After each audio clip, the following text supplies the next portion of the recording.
Welcome to the Philantrepreneur Show, hosted by Dr. Victoria Boyd, designed to offer tips, strategies, and insight to empower nonprofits and entrepreneurs with sustainable win-win solutions. The Philantrepreneur Show is sponsored by the Philantrepreneur Foundation, building capacity through education and professional services. Well, welcome. Good morning. This is Dr. Victoria Boyd, President and founder of the Philantrepreneur Foundation and editor of the Philantrepreneur Journal. And as always, I am so thrilled to bring tips, strategies, and insight for the business and nonprofit sectors. And yep, it's March. I love March. It's pretty personal why I love it, because today just happens to be my birthday. Woohoo! Yay! But thinking about it, this year, it's flying past. Here we are in March. That means we're getting ready to close out this first quarter of our business year. And, it's time to take that assessment. Have you reached some of your goals? Are you getting those benchmarks and milestones? And if you have, I want you to celebrate. Not because it's my birthday, but I want you to celebrate those accomplishments. Many times we often forget to celebrate small and even large accomplishments. So go ahead, pat yourself on the back for the things you're doing, and then assess and look at, okay, what can you change and make better for the future? And so, TPF, we've had a great first quarter. We launched our Philantrepreneur Office Services program in partnership with the Henderson Chamber and the Henderson Business Resource Center. We are so excited to have that collaboration, and now you can have a Nevada business address.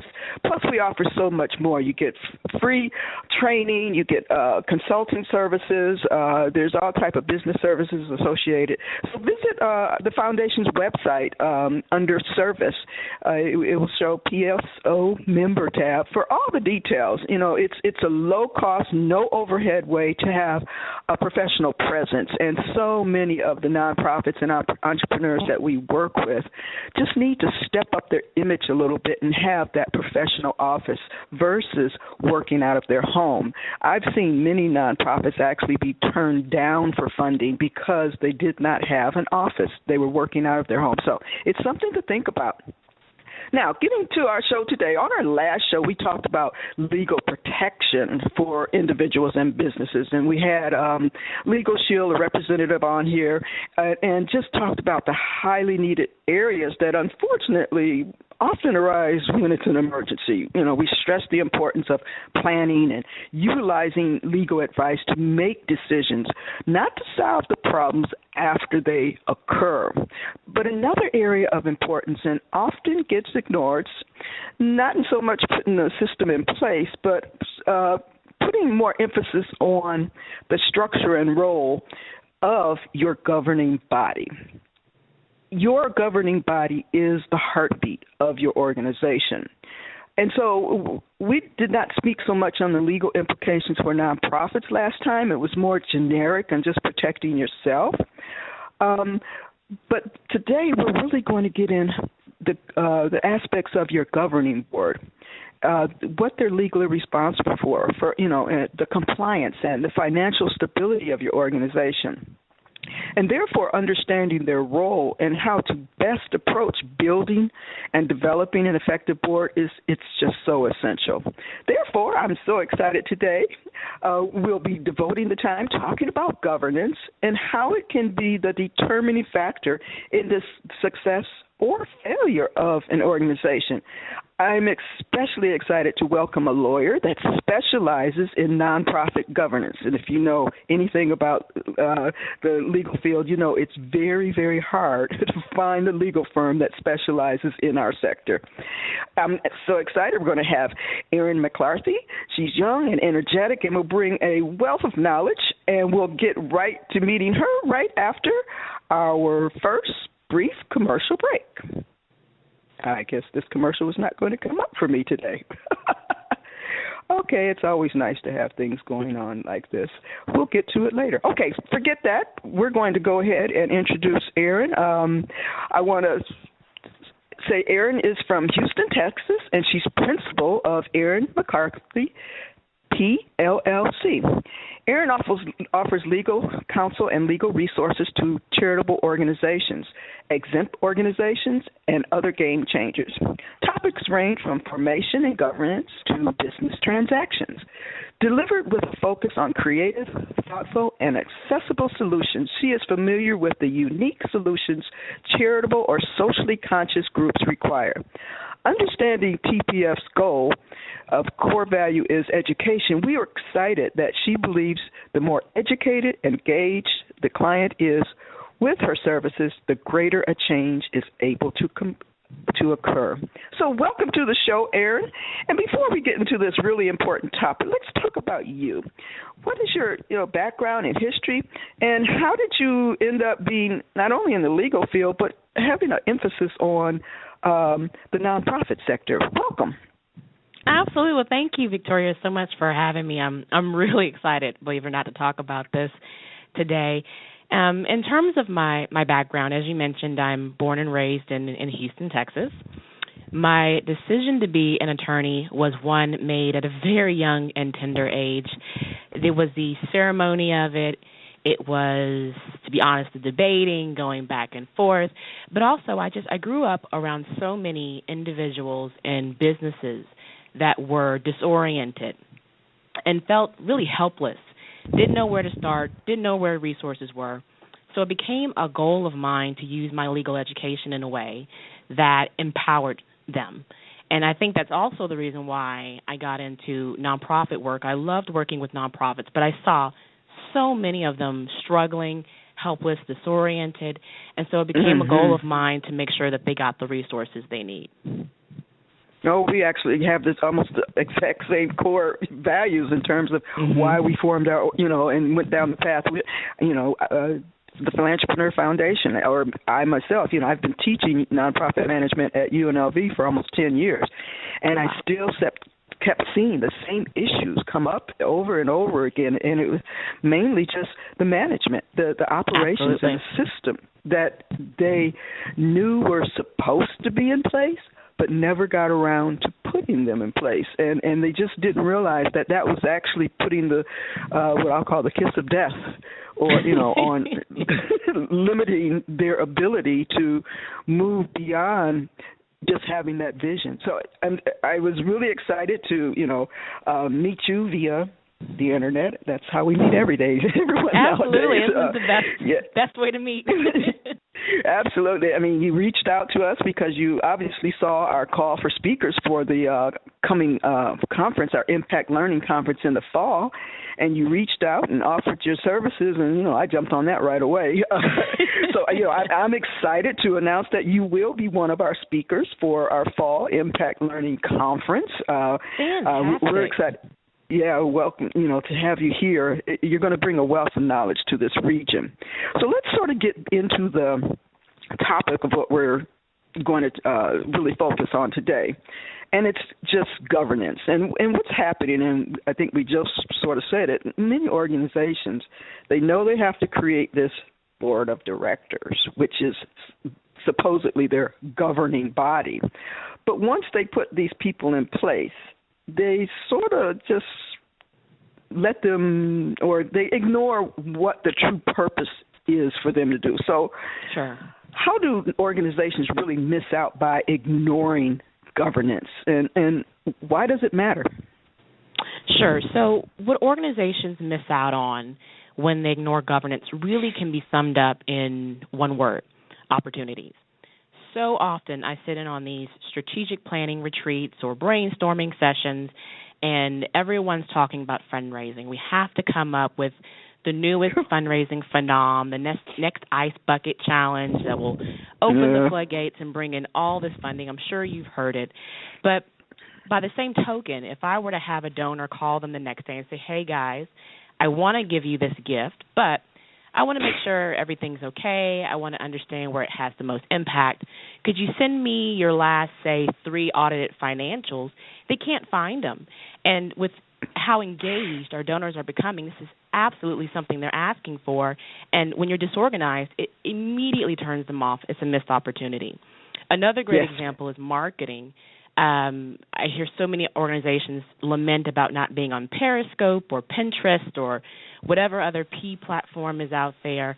But by the same token, if I were to pull their 990, there's a section in there that asks about programming. And really what this is just huge free marketing opportunity to talk about your programs and the wonderful things you do. But most often than not, when I pull them, they may have 3 words, we offer services or something like that, and not even a complete sentence, And so, again, it becomes a missed opportunity. So when you ignore governance, you're missing the forest for the trees, because the periscoping and the ice bucket challenging and all of that, its very need is underpinned by the existence of the organization. And so if the existence of the organization is inefficient or disorganized, it doesn't matter how much you Periscope or how much you Facebook or Ice Bucket Challenge, you're never going to have the maximum impact at the end of the day until that's addressed. Absolutely. And in fact, the top 3 challenges, which you probably know, identified by Bridgespan and the National Nonprofit Statistics Council, those identified as funding, leader adaptability, and marketing. But the thing is, funding is reliant on leader adaptability and marketing. So, I mean, it's still about the systems. Funding, they think money will solve all problems. Absolutely. Money just sort of extends the problem, having the funding, because you just sort of take the money and do it, and then you're always in what is called crisis mode, survival mode. You never get to the area where you're... you're not thriving. Yeah, it's the system. And so, governance is such an important part of the system, and actually it's the first step in creating your systems. So, okay, taking a step back, what does governance really mean? I am from the academic world, and so I know the word has become very academic, but what do everyday people mean when they say governance? Sure, I don't even know that they know what they mean when they say governance at this point. I'm glad you said that. It's been so co-opted and it's become so complicated. But for me, the easiest way to understand governance is to really look at the root, govern. And when you talk about to govern, it's to lead and to guide. So ultimately, big picture, I think as we talk today, it's really important for listeners to remember that the goal is to lead and to guide the organization. Another way you could say this is the respects, the who, what, when, where, and why of implementing governing. It's governance. So how you divvy up authority, how you divvy up oversight, responsibility, who makes decisions and what you make decisions on. It's, again, the way you go about leading and guiding. And on a micro level, the way we see this is the policies, the procedures, the processes, but that doesn't have to be the end-all, be-all of governance. I would say it also includes your expectations, your traditions, your culture, and so it's not just the how you make decisions or what you make decisions on, it's the why you make decisions. And the funny thing is like you said, because it's been co-opted by so many academics and really consultants are guilty of this too, everyone thinks that it's governance is this special thing that's removed from themselves, that they do governance and governance jackets with governance gloves at governance hour. But really everyone has to understand that every organization does governance every day, and it's not just something that you turn on. So it's not a matter of whether you do governance. I have so many organizations say, how do I do governance? Well, you do governance. It's a matter of how well you're doing governance. Absolutely. And speaking on, just how well you do it, it's one big issue often is the engagement of that governing board. Sure. People, I hate to say it, still to this day, people will join boards just to have the name on their resume. Absolutely. Or to say, yes, I belong to that. But when it comes down to where either the leader, the president, or, reaches out and says, okay, here's some of our goals, how are you, going to lead that versus that single person being the leader, it's almost as if they're like a deer caught in the headlights, and they're like, oh, we're supposed to actually do something. There's definitely a lack in understanding what the role of, especially a governing board, ultimately is. And honestly, a lack of accountability, both from the staff and holding the board members accountable and the board members holding themselves accountable. I agree. Yeah, it's people say, oh, I have, these three wonderful people that said they wanted to be on my board. I said, well, then I often say, do you need them? What are they bringing to the table? Absolutely. Not just because you're their cousin. Yeah. Oh, that happens so often. But also, yes, sometimes they want to launch with specific people, and the IRS requirements. I always emphasize you have to have at least 3 board members, to even think about it, and then take time to build it out. Sure. You don't have to start with 15 members. That's because you don't know what you need at that point, and it's okay to take it a step at a time. Start Absolutely. small and gradually have that spiral and your influence and your network of what it is you're really trying to accomplish, then feed into the type of person and skill set you need to include on the governing board. It's terrible when I see a packed jam board of directors and half of them are really just name only. Yeah. So it's important, just think about what the governance roles and responsibilities are. So, absolutely. And I have to admit my organization, because I think my vision is too big for my britches. But, most organizations are overwhelmed and understaffed. I admit that. And it's my role with the Philantrepreneur to help organizations try to relieve some of that. But between clients and keeping the lights on, something like governance sounds daunting.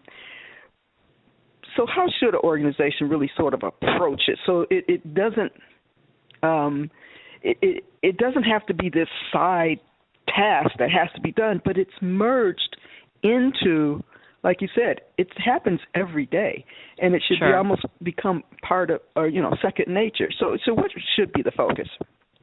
Well, keeping the lights on is definitely a priority. So I agree with you. That's something that we want to acknowledge. But I do have a few suggestions. I think you hit the nail right on the head when you said slow change. And that's going to be my suggestion, is approach it incrementally in terms of building out and cultivating your governance program, and just make sure that you prioritize. Don't run out and put in place the newest flow chart or throw a bunch of policies in place because a consultant or a speaker told you to put them in place.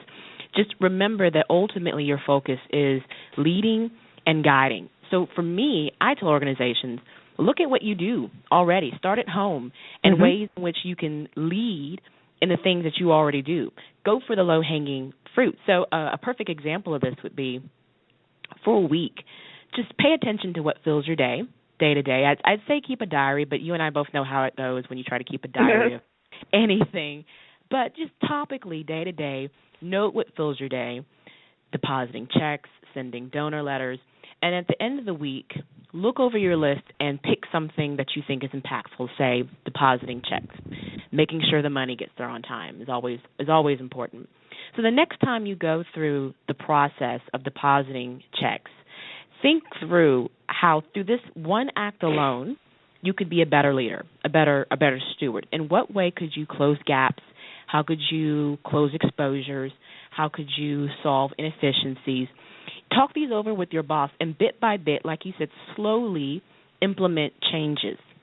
Brainstorming, holding yourself accountable, and ultimately keeping track of the changes so that you can memorialize them. But just be slow in the change and pay attention to what it is that you currently do rather than throwing a whole bunch of new things into the mix when you're already stretched for resources.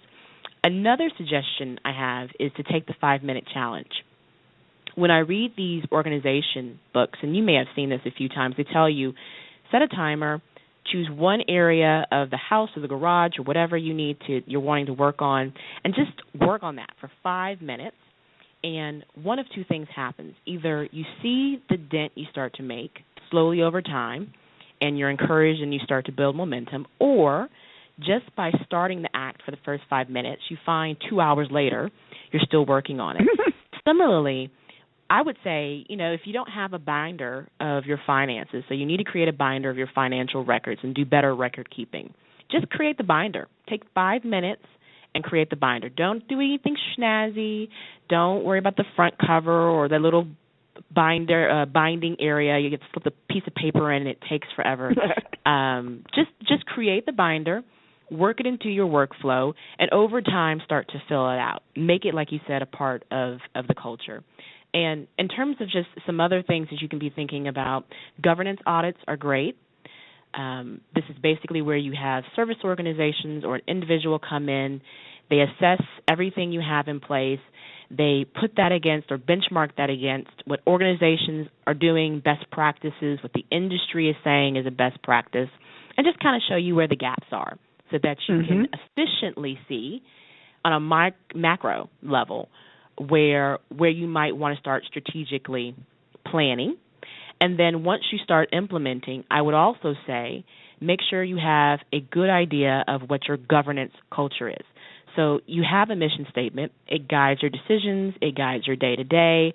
Similarly, you need something that guides your decision-making when it comes to cultivating your governance. What's your focus?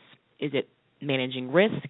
Is it protecting clients? Is it being a steward? What have you, but making sure that you're not just throwing a bunch of random things into place, but that you're actually strategic and efficiently using your resources. I think those are great ways to make sure that you do start to build out that governance side, but you don't have to necessarily invest a lot of people and money in doing so, at least off the bat, like you said.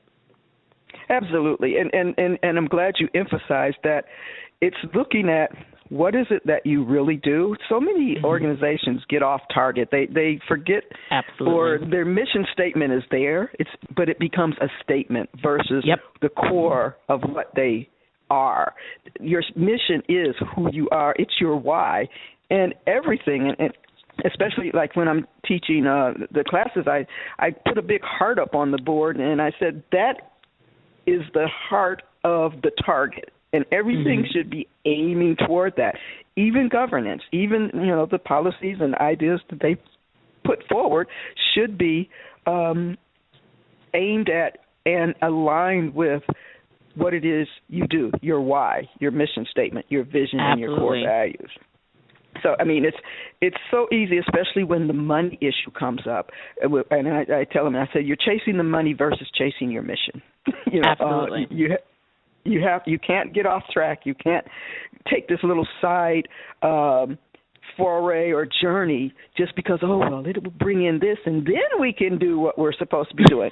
It never works. It's always a then, and then it starts to cycle on. Yeah, and it just sort of, as you said, it spirals and cycles, and then you wonder, how did we get so off mission? And it was just by taking one little sidestep. I mean, those tips were great. But what I'm going to do is going to try and take this commercial break again right now and see what happens.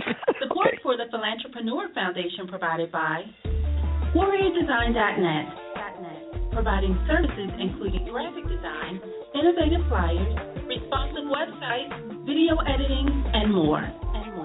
Offering next-day services at an affordable rate. For more information, visit us online at WarriorDesign.net. WarriorDesign.net. Okay, we're back now, and another, just beside the whole daunting concept of governance, bylaws, and that's, I don't know, people seem to, when you say bylaws, they get this panic look in their face. But once again, I go with that, take it step by step. Your bylaws to create your organization can be very simple and straightforward initially, and that is why you have a board that I believe and the governance needs to be nurtured, because you don't know initially what exactly it is you need. And I've often, seen organizations, oh, well, we've been working on our bylaws for the last 6 months. I'm like, okay. That's not supposed to happen. Yeah. So what are you building something? I mean, I'm going, so what is it that you're actually working on, Sure. Because bylaws, they're just the guidelines initially. So let's talk a little bit about bylaws, updates, and policy drafting, which I often tell them, I said, you don't put some things that should be policies into your bylaws. Sure. The bylaws are the governance of the organization, and your policies are, some of the other systems. I know they're not sexy, but they're necessary. So, for our listeners, how do we get these on their organization's radar? Sure. So real quickly, taking a step back about your bylaws comment, because that comes up quite a lot for me, especially being an attorney. I can't tell you how many times I've drafted bylaws, and I try to be very accessible in everything that I draft, that I get back comments and they say, well, this doesn't sound legal enough. And what they're looking for is the, hereunto therefore language, to get dizzy trying to say it. And it's really, it's so unnecessary. Like you said, it's the guidelines, it's the road instructions for your organization. So if people can't pronounce most of what's in your bylaws, really what purpose does it serve, and how in the world does it actually serve as bylaws? So I always tell people, like you said, start simple, really reflect what the organization's about, what you plan to do, like you said, because you're not entirely sure what's going to happen.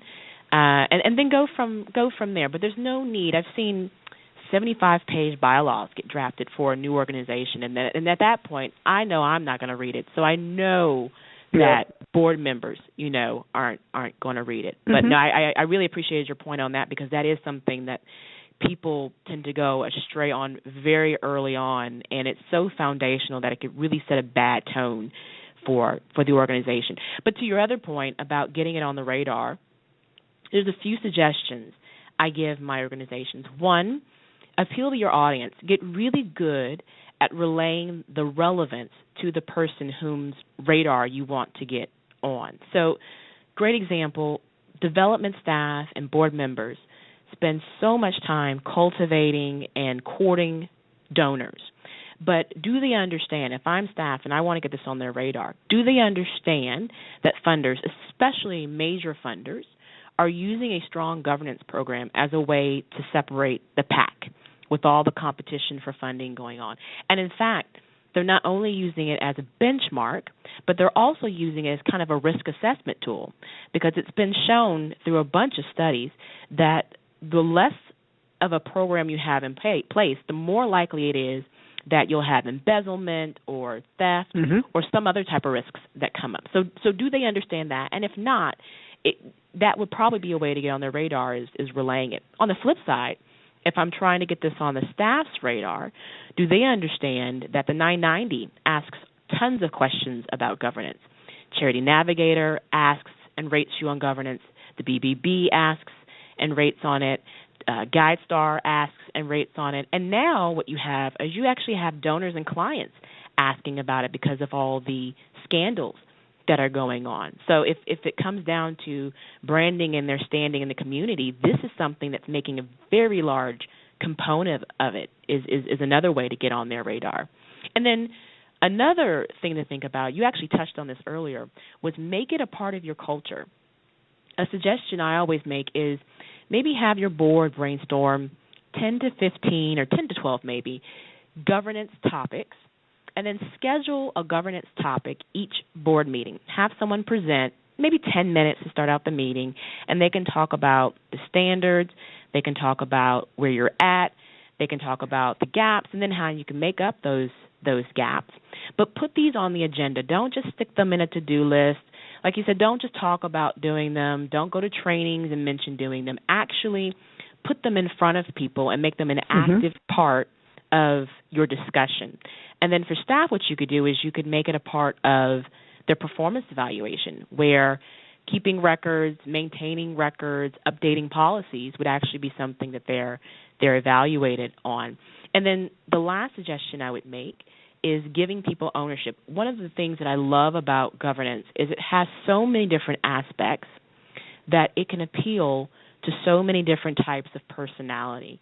If you have the person who doesn't like to speak in front of a bunch of people, they'd rather be in the background, that's a person that can research certain topics, they can draft on certain topics. But then on the flip side, if you have someone that loves engaging people and they love talking, they could be training on this, they could be presenting, they could attend seminars with other organizations and networking.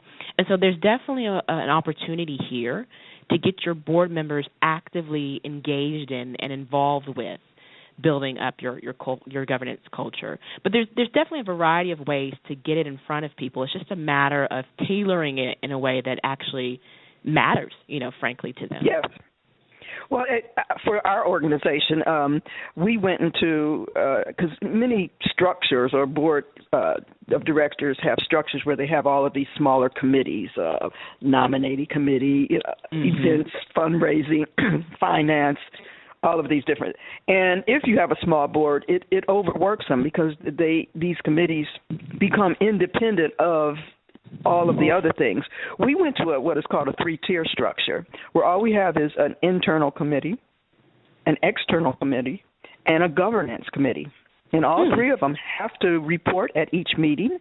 And so, yes, we get information on governance from that committee each meeting. And so that's how we've sort of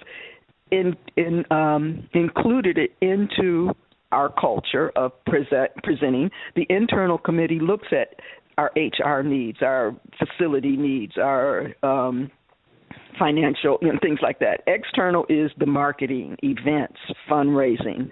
And so then they can see that, okay, our voices to the external, you're looking at the internal, and then governance is the overall arching, here's what we're doing for the organization. I just found it not even for outside people, but the board itself understood more clearly what their role was when it was called your internal. You look at everything on the internal.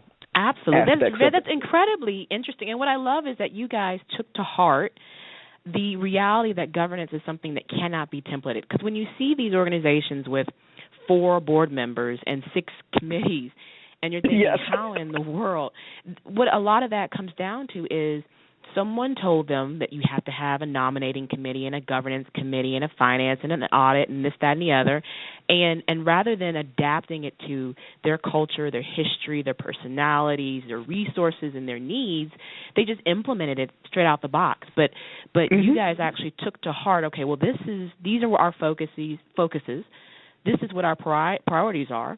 So we're going to structure our organization around each of these and make sure everyone actually understands what their roles are and how it feeds into the organization. I think that's amazing.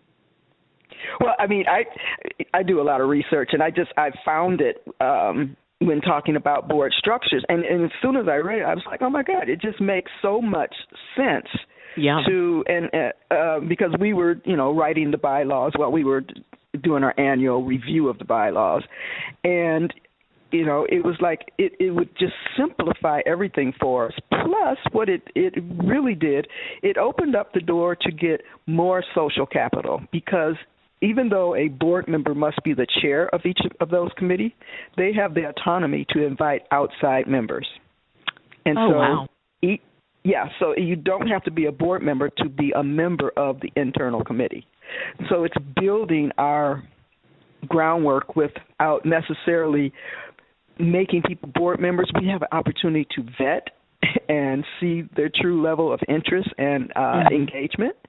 And then, after a year or so, if they're really show interest, then we might invite them to be an actual board member. But it gives us a chance to really work with a lot of different people, engaging a lot of people, bringing more people into our network of constituents and who is being some of our champions without overburdening the governance side of the board of directors. I guess that's a good way. And that integration side, when the first time I read that organizations from the recruiting perspective were waiting a year, I thought, well, who wants to be, in this limbo for a year. But the more and more I work with organizations, I see how important it is to just have that opportunity to build the relationship with no pressure, have them understand how everything works. You can see how they work, and really just kind of build them into the organization. I think that's a wonderful idea.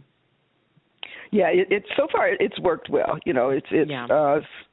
And often people don't want to take the big leap to being on the board first. They do want, Sure. They test the waters. They stick their toe in and see. And so having this type of format gives them the opportunity to test the waters, which, I'm excited has really worked well for us. Okay, we're going to take another commercial break because that's what we do. And we'll be back right in a moment. The Philantrepreneur Foundation. Build your capacity with our educational programs and professional services. Learn how to be a philantrepreneur. Maximize your social impact and maximize your revenue. Visit thephilantrepreneur.com or philantrepreneurfoundation.org to find services, resources, and training to launch, enhance, or improve your business or nonprofit strategy. While there, sign up to receive the Philantrepreneur Journal digital publication. Today's Philantrepreneur Show tip. Okay, each show we always give a tip.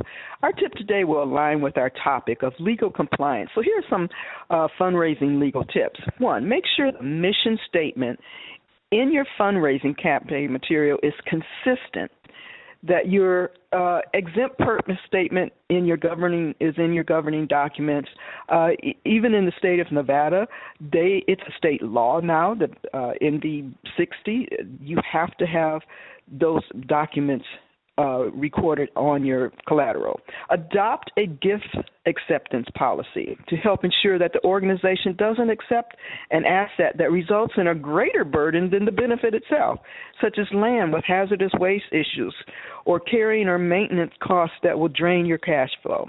3, properly account for and manage restricted gifts and endowment funds.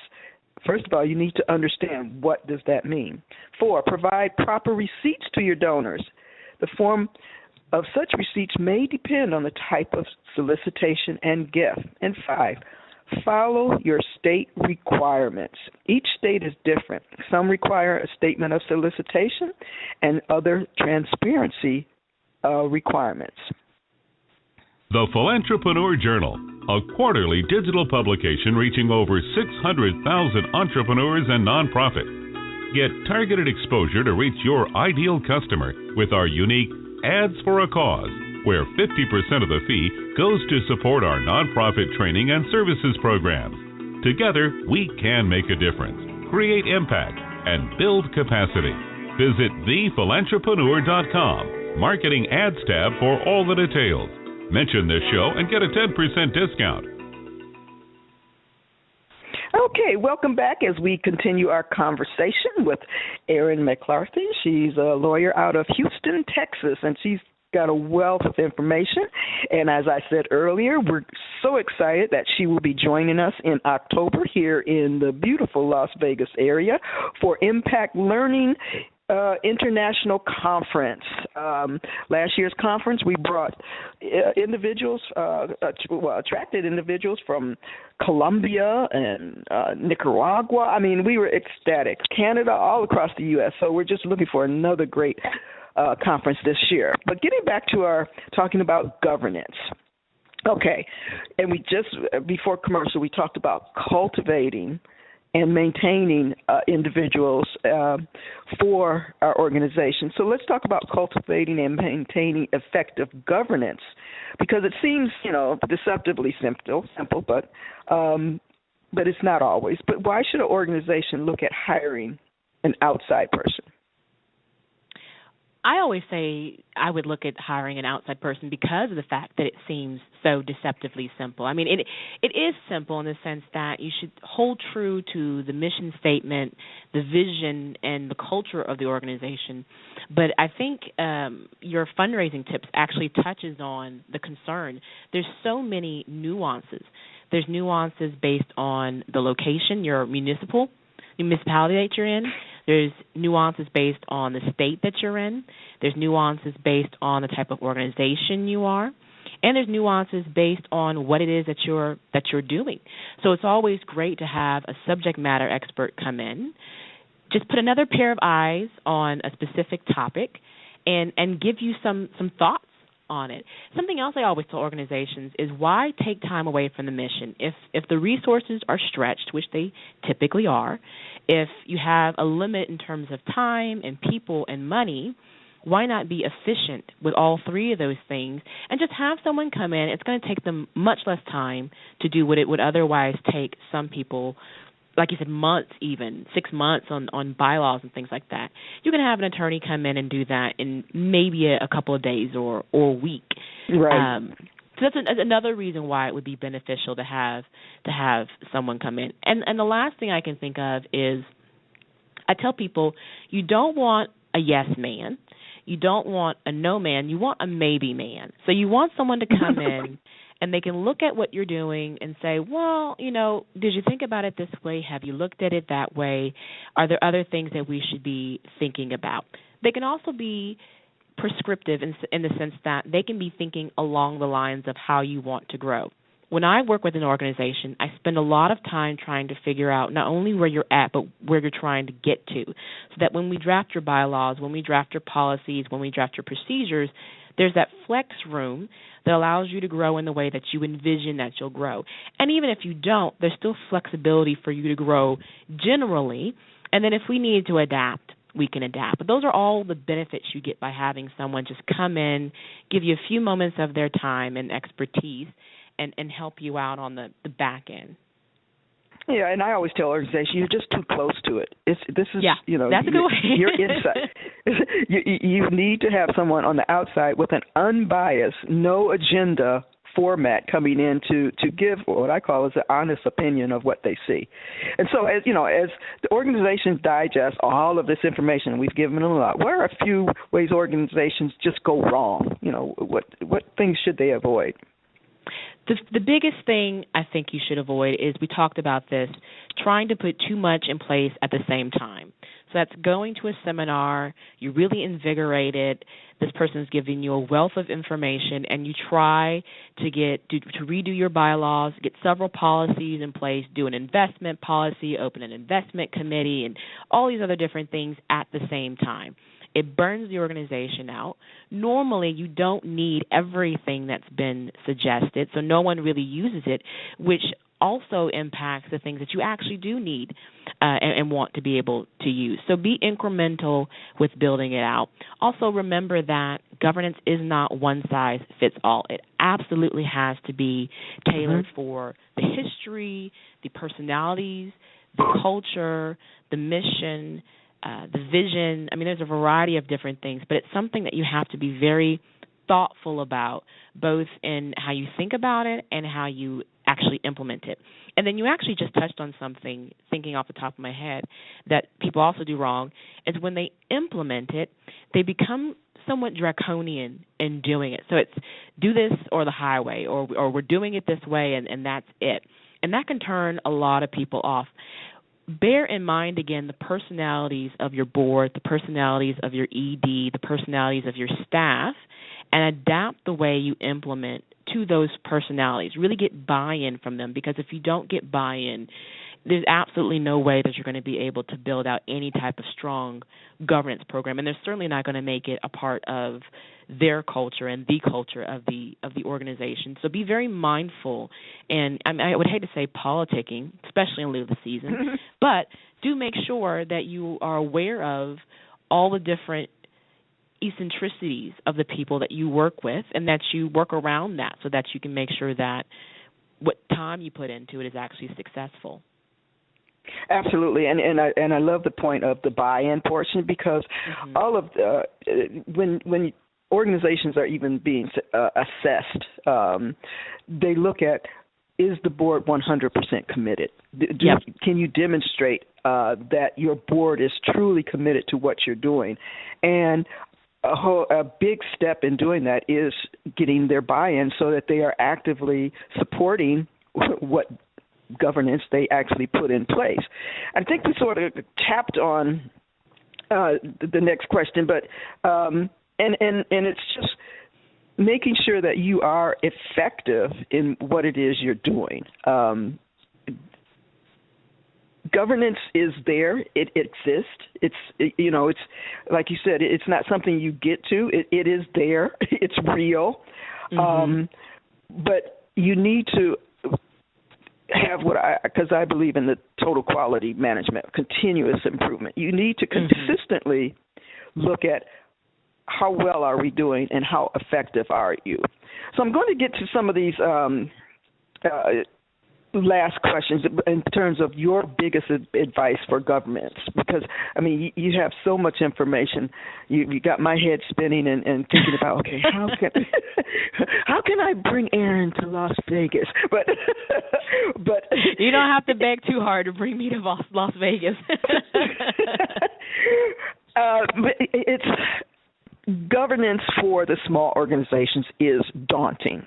Sure. First of all, in just many of the wonderful people that actually launch nonprofits, they have this passion. They have, they see this need, but they don't come with a governance or even a business background. Sure. And it's like going into a whole different realm for them to they have to forget what the mission is and think about straight just running the organization, which for them is hard to do. So governance, let's talk about just what the governance, you say it doesn't have to resemble a thesis paper. So what should it be? What it should be is really a mirror of your reality. At the end of the day, I think a lot of times when we see people copying and pasting, it's not because they're being malicious. It's not laziness. It's merely, like you said, a lack of understanding. They didn't come with the governance background. They didn't come with the business background. I see a lot of books that recommend, it's absolutely essential before you start a nonprofit that you do nonprofit management for a year, get the background, and then you start your organization. Sure, that's wonderful, great advice. Most people aren't going to do that. So the reality of the situation is, and we know that, and being the type of counsel that I am, I understand that there's a theory and there's a reality. And so the theory is, sure, if you can do the nonprofit management, if you can get the education, if you can spend the time with an organization, it's absolutely integral in terms of succeeding. But most people don't have that time or really that patience to do that. And so if you're going to start it without that background, don't try to be something that you aren't. Don't try to be the attorney. Don't try to be the Fortune 500 CEO. If you're writing out policies, they don't have to be 20 pages. They don't have to be color-coded, and they don't have to say certain things. Just say what you mean. And I think that applies across the board.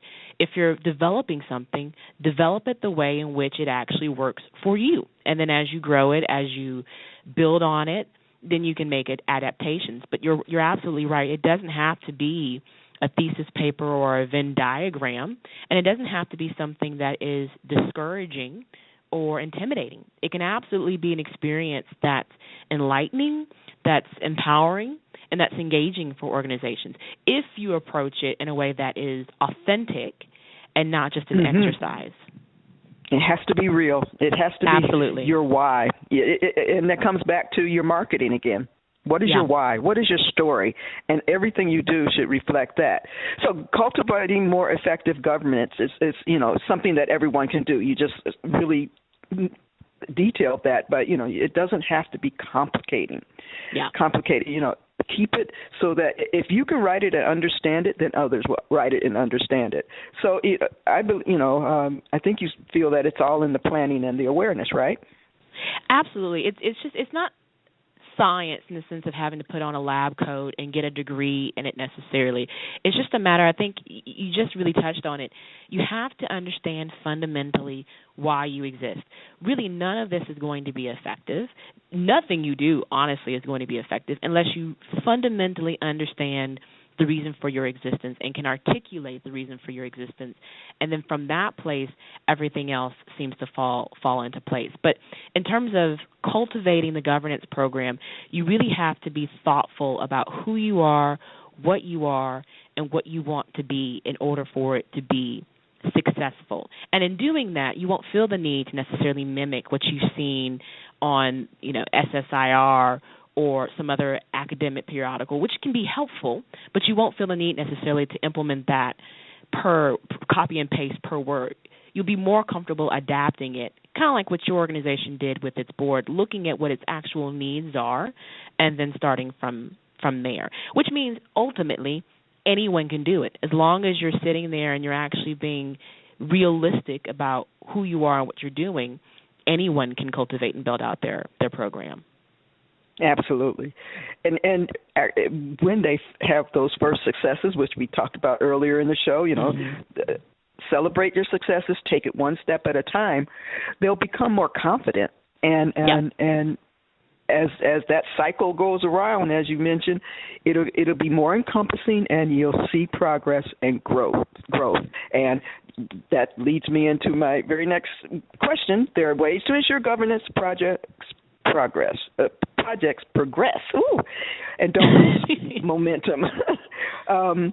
For some of our listeners, just how would you detail that? Basically, I think we kind of touched on it already. It's making sure that you are incremental. You don't do too much too soon so that people burn out, so that there's resentment, so that people are overburdened, that you're actually keeping them engaged. Now, don't just dump things on them so they feel saddled. The reason why I worded things the way that I did, so for example, again, with depositing checks, we're thinking about being leaders. Make sure everyone understands that they're coming from a place of being better leaders and guiding the organization. I think when you make people stakeholders like that, they're automatically invested in making the project, the initiative, what you're doing, a success. If I just tell you, put in place X policy, you may not necessarily be as invested. But if I say, based on your expertise, I trust you to tell me how we can do this better, that's worded a little, it's slightly different, but it has a major impact in terms of that buy-in we were talking about. And then, like you said, just embed it in the culture. If it's something that people have to conscientiously think about, if I have to turn on my governance light and then I'm working on it, then it's never going to come to be. But if it's something that's made a part of my subconscious and the subconscious of the organization, it's far more likely to build that momentum and become a part of the organization in a way that sustains itself. Yeah, absolutely. It has to be organic. It absolutely has to be organic. That's a wonderful way of putting it. Yeah. God, I mean, you've brought so many things to light. I can't wait to actually plan another workshop for you. I guess I'll bring my whole board to Houston so you can James, come on down. or come on to Las Vegas and we'll just do a whole workshop on governance for either way. You're so right. It's something you can just talk about for days. It's an interesting topic.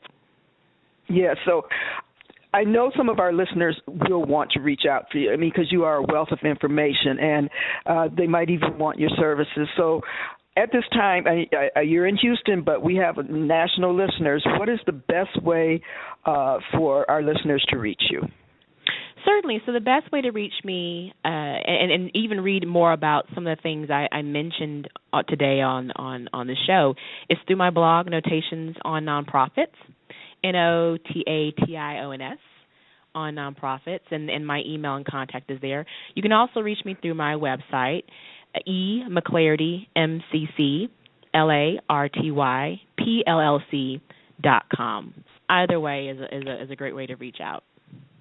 Yes, and I've been on your notations for nonprofits, and actually I've read quite a few of the articles, and it's just a wealth of information.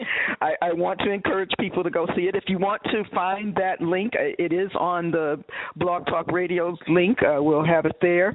But also you can find her on Facebook. That's where, we're connected, on LinkedIn. So just reach out. She's out there, but you really need to start and subscribe to her blog. It's wonderful.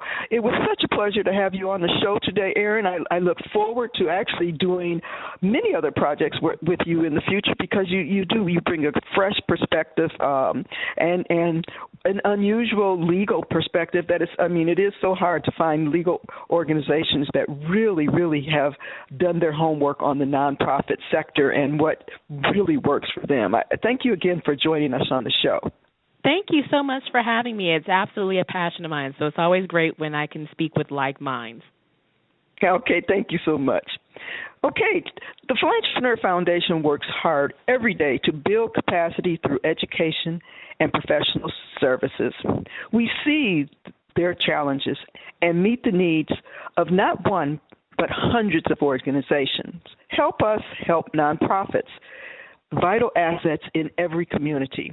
We have several ways you can support our programs and be of benefit to you. Ads for a cause. We're print ads or radio spots promoting your services. 50% goes to our charity programs. Sponsorship opportunities for any of our monthly or annual conferences will get you a global exposure. Or for pennies a day, join our 5 and 10 campaign. Make a tax-deductible donation that once again supports not one organization, but many. Learn more about all of these opportunities by visiting us at thephilantrepreneur.foundation.org. Once again, that's http://philantrepreneur.foundation.org. Look for support or the sponsors tab. We want to invite you again to join us for our next show when we will welcome another great guest with valuable information. And in the meantime, we asked you, are you a philantrepreneur? Thank you for tuning in to the Philantrepreneur Radio Show, hosted by Dr. Victoria Boyd. Get involved. Follow us on Facebook and other social media outlets. If you wish to share comments or suggestions or appear as a guest on our show, visit www.thephilantrepreneur.com. Contact Victoria Boyd. Email her at theboyd@thephilantrepreneur.com. The Philantrepreneur Radio Show is a production of and sponsored by the Philantrepreneur Foundation, a 501c3 tax-deductible organization.